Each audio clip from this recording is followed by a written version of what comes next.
Hey everyone, it's QuickyBaby and welcome back to World of Tanks, and today I'm playing in my 60 TP on my main account inside the ranked battles. Now, that's not really what the focus of the video is going to be on. The focus of the video is going to be on communication with your team. Some ways where it can be effective, and also some ways where it can just be diabolically troll-like. We're going to have some interesting characters on our team in this game, and trust me, the Leopard is going to be no exception to that. So, I'm playing here on Lakeville. I like to hold the valley because I'm in a tank with a very good turret. I've also got some nice gun depression, and I think that it's very important that you have one or two vehicles defend the valley, because if the enemies manage to push through aggressively, then they're going to be able to flank your mediums. Or they're going to be able to flank your self-propelled guns. And trust me, if the mediums can get into a position like here or here or here, the game is pretty much already done and dusted. So I asked the Super Conqueror on my team to fall back, letting him know that I'm not spotted. So that artillery shell was probably because the Super Conqueror was. Now the Leopard on my team says 60 TP, please come and push city. Then he says Valley defense equals moron brain. Okay, so apparently he's calling me a moron at the start of the game. Now I can totally understand what he thinks. He's in a Leopard. He wants the heavy tanks to go into the town because he wants them to be a meat shield for them so that he can be able to get some assistance damage and be able to possibly even get some long range damage. Next he says, we lose game because our heavies are Valley. Okay, mate, we'll see about that. We'll see about that.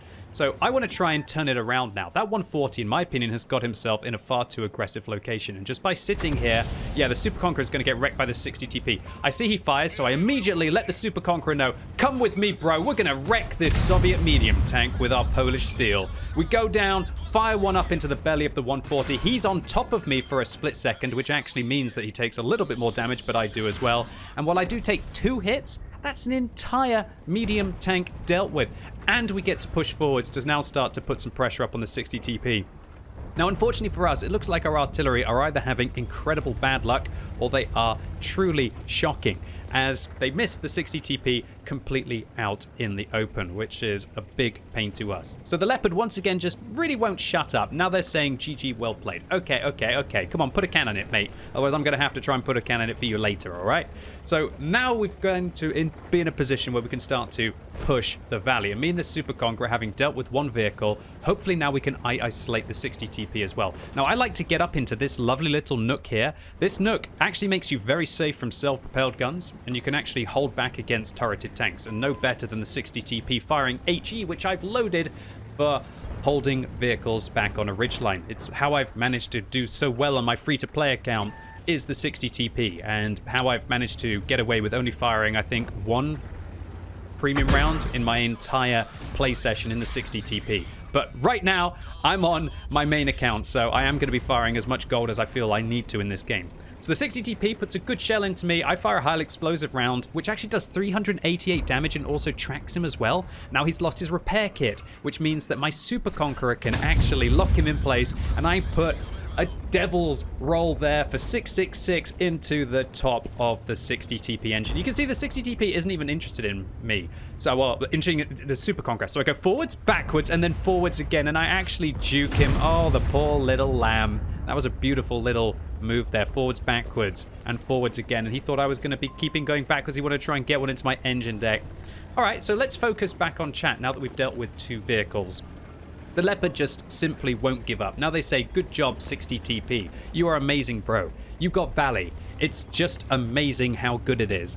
I mean, I totally understand what he's saying. The idea of just shoving through the east can be very powerful. You can get your whole team to go there. But I said, I did more than you, so STFU, mate. He says, are you sure? Question mark. I say, yeah, because I was pretty confident that right now, me and this Super Conqueror have got a darn good chance of winning this game. So I'll say, I'll win this game for you and get 2 chevrons for finishing in the top 3. To which the Leopard starts to cackle back, saying that he's going to get 2 chevrons. All right, well, that would suggest to me that he's probably had a very good game so far. We'll have to take a look at that in the post-game stats.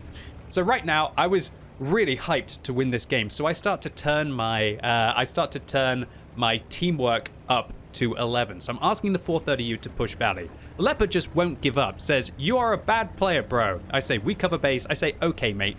He says, you don't know what is important on the map. And I say, yeah, I'm bad. No, I don't. Teach me, friend. Can I pay you for tutor?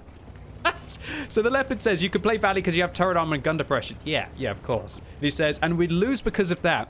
And he says, you can, 10 euros for an hour. To which my response is, $1, last offer. That's how much time I think the leopard's time is worth. And he says, I will teach you how you hot to win 1 out of 10 games because you probably losing them all. Okay, mate. So at that stage, I realize I'm getting myself into an argument on the internet with probably an idiot, or at least somebody who's got an even bigger ego than me, I guess, right? So I just decide, ignore this leopard and try and, back up my mouth, right? I'm not going to write a check that couldn't be cashed. I've said that I'm going to win this game. I said that I'm going to get 2 chevrons. I'm going to try to do absolutely everything that I can. So in this situation, I'm really trying to get my mediums to work together with me, which is to go and push the valley. If we push the valley and the heavies hold this position with the self-propelled gun that we have left, that will allow us to be able to regain the north and the south of the map and then start to fight from west to east. However, the mediums are just not doing anything.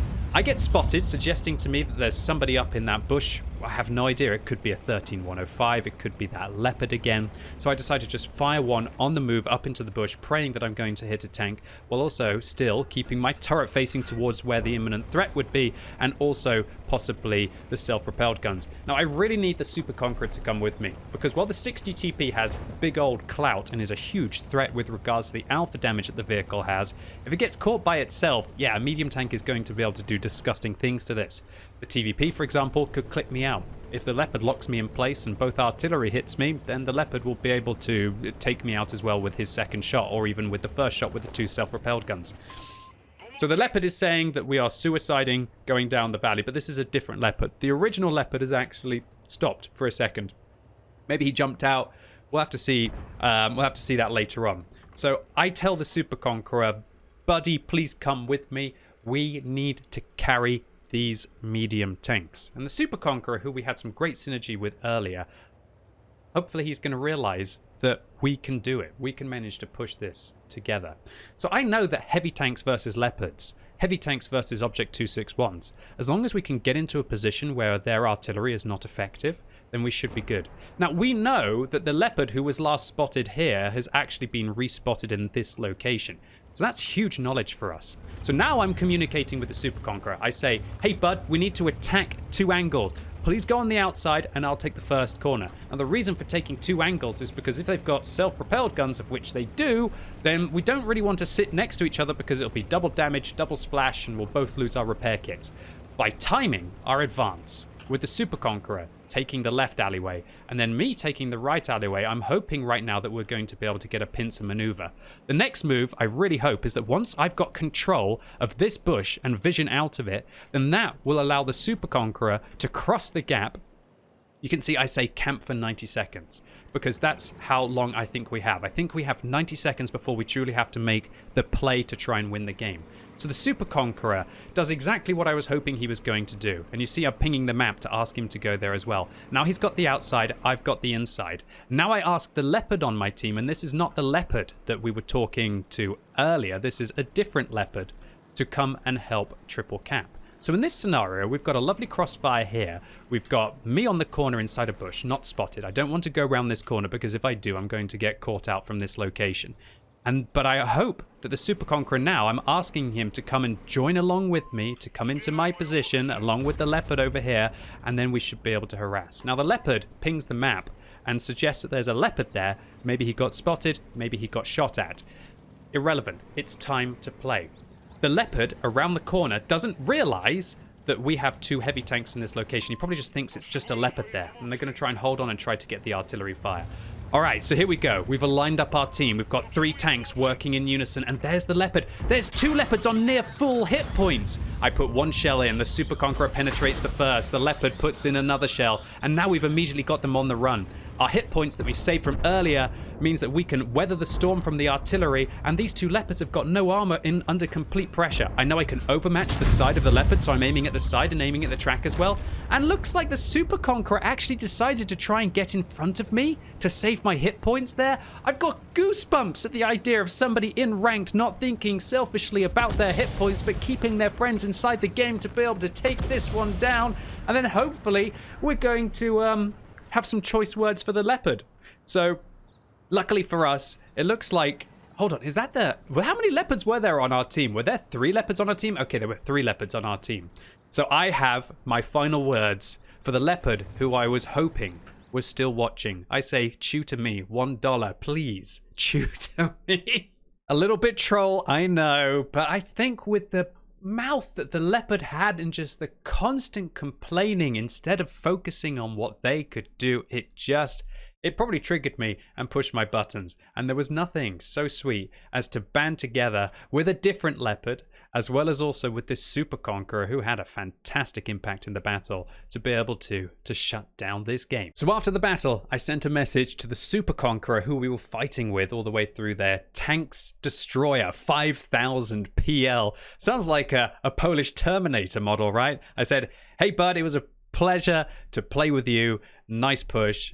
GG, well played for the teamwork, friend. I also contacted the leopard who was smack talking all the way through the game, but I quickly realized that it was turning into an argument with an idiot on the internet. And if there's one thing I've known over the years is that you are outnumbered by idiots on the internet. You should do everything that you can to stop them from taking your time, which is precious. But to be fair, while I still think that this guy is a muppet, he did actually manage to finish top 3, so hats off to him for managing to do the most damage in the game, even though dying early on in the battle. So clearly just an angry, good player who seems to want to dictate the way that everybody else is going to play. Now, look, I've been guilty of this. Sometimes on my stream, you'll hear me say people are muppets for playing passively or for not trying to push or not trying to advance. And I know this is a ranked battle. Perhaps this player had lost his previous 5 games. Tensions are high, choice words can be exchanged, and I don't hold anything against the player. I thought I would just try and use this as an example to remember to think about who you might be talking to. And importantly, just because you can't conceptualize what they're planning doesn't mean that they're clueless. And as you could see, it's far more effective to try and get players on your team working together by being vocal and using all of the effective communication systems inside the game. Ranked is certainly promoting toxicity between players on the same team with a frankly garbage chevron system. Consequently, the player base now seems to think that they don't want to take any risks to actually push in to possibly influence the battle. And the whole system rewards players who frankly play very passively and are the biggest losers, and heavily punishes anyone who's willing to take a risk to try and be influential in the battle early. This has resulted in players looking at their teammates as competition for those chevron spots, and quite rightly so. And while I know this is right at the end of the season and ranked is nearly done and dusted, one thing I would love to say to everyone for the next season of Ranked, which will undoubtedly arrive eventually,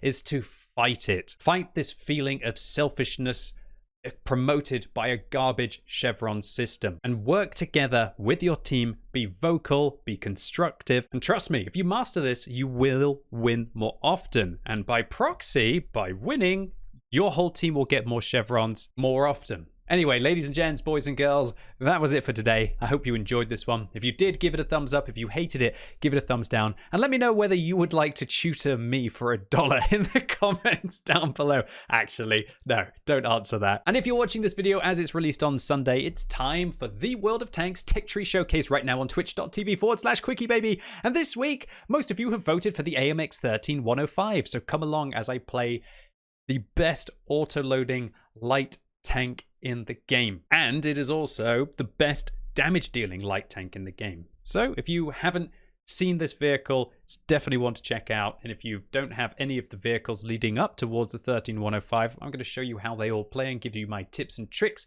so you can master the tech tree. So really looking forward to seeing all of you right now on twitch.tv/QuickyBaby. And as always, thank you so much for watching. You've been epic, and hopefully I'll see you soon.